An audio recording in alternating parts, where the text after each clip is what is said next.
ఒకప్పుడు ఇండియాలో అమ్ముడయ్యే ప్రతి 2 కార్లలో ఒకటి మారుతిదే. ఒక మిడిల్ క్లాస్ కుటుంబం మొదటి కారు అని చెప్పుకుంటే అది దాదాపు మారుతిదే. కానీ ఇవాళ అదే కంపెనీ ఈవీ మార్కెట్లో వెనుకబడిపోతుంది. 40 సంవత్సరాల ఇండియన్ ఆటోమొబైల్ ఇండస్ట్రీని ఏలిన దిగ్గజం ఒక కొత్త టెక్నాలజీ ముందు ఎందుకు వెనుకబడింది? ఇది కేవలం ఒక కంపెనీ కథ కాదు, సక్సెస్ కొన్నిసార్లు ఎలా బలహీనతగా మారుతుందో చెప్పే కథ. 1980ల్లో కారు అంటే ఒక లగ్జరీ. రోడ్లపై ఎక్కువగా కనిపించేవి 2 కార్లు. అవి అంబాసిడర్ అండ్ ప్రీమియర్ పద్మిని. ధరలు ఎక్కువ, నెలల తరబడి వెయిటింగ్ పీరియడ్ ఉండేది. అప్పుడు భారత ప్రభుత్వం సామాన్యుడికి కూడా ఒక కారు ఉండాలి అనే ఆలోచనతో 1981లో మారుతి ఉద్యోగ్ లిమిటెడ్ని స్థాపించింది.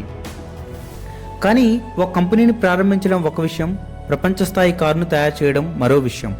అందుకే జపాన్కు చెందిన సుజుకి మోటార్ కార్పొరేషన్తో భాగస్వామ్యం కుదుర్చుకుంది. 1983లో మారుతి 800 దాదాపు 47,000 రూపాయలతో రోడ్లపైకి వచ్చింది. దానితో ఇండియన్ కార్స్ మార్కెట్ చరిత్ర మారిపోయింది. అప్పటి మిడిల్ క్లాస్ కుటుంబానికి ఇది ఒక కారు మాత్రమే కాదు, ఒక కళ నిజమైన రోజు. మారుతి 800 విజయంతో మారుతి వెనక్కి తిరిగి చూడలేదు. తర్వాత ఆల్టో, వేగనార్, షిఫ్ట్, డిజైర్, బాల్నో, ఒక్కో కారు ఒక్కో బ్లాక్ బస్టర్. ఈ విజయానికి కారణం ఎలాంటి రహస్య టెక్నాలజీ కాదు, ఒక సింపుల్ ఫార్ములా. కొనడానికి తక్కువ ధర, నడపడానికి తక్కువ ఖర్చు, ఎక్కువ మైలేజ్, ఎక్కడైనా సర్వీస్, స్పేర్ పార్ట్స్ సులభంగా లభించడం. ఈ 5 విషయాలే మారుతిని దశాబ్దాల పాటు భారత ప్యాసింజర్ వెహికల్ మార్కెట్లో 40 నుంచి 50% మార్కెట్ షేర్తో నెంబర్ 1గా నిలబెట్టాయి.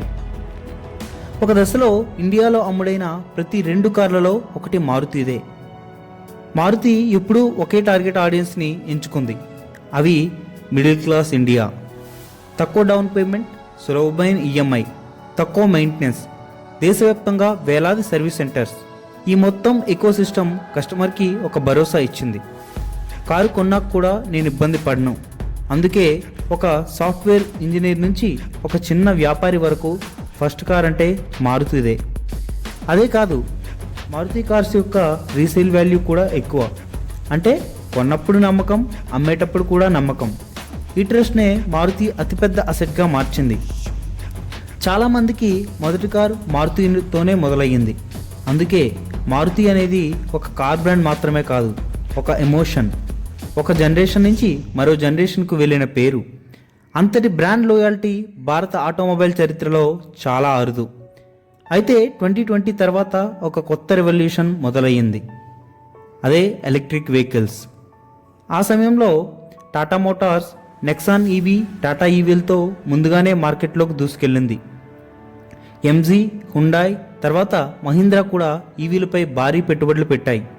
కానీ మారుతి మాత్రం వేరే లెక్క వేసింది.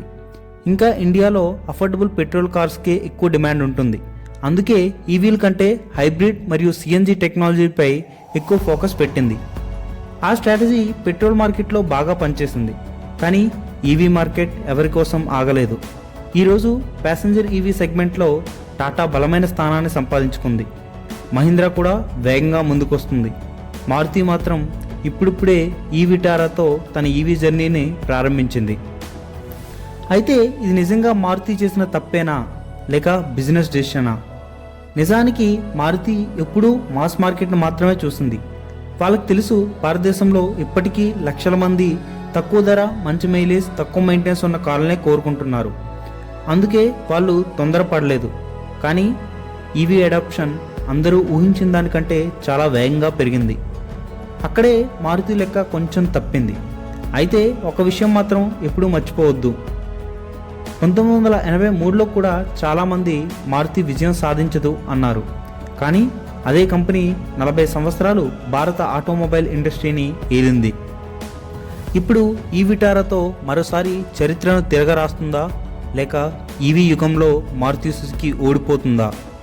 మారుతి ఈవీ మార్కెట్లో మళ్ళీ నెంబర్ 1 అవుతుందా, లేక టాటా, మహీంద్రా వంటి కంపెనీల ఆధిపత్యం కొనసాగిస్తాయా? మీ అభిప్రాయాన్ని కామెంట్స్లో తప్పకుండా చెప్పండి. వీడియో నచ్చితే లైక్ చేయండి. ఇంకా ఇలాంటి బిజినెస్ వీడియోల కోసం మన ఛానల్ని సబ్స్క్రైబ్ చేయండి. జై హింద్.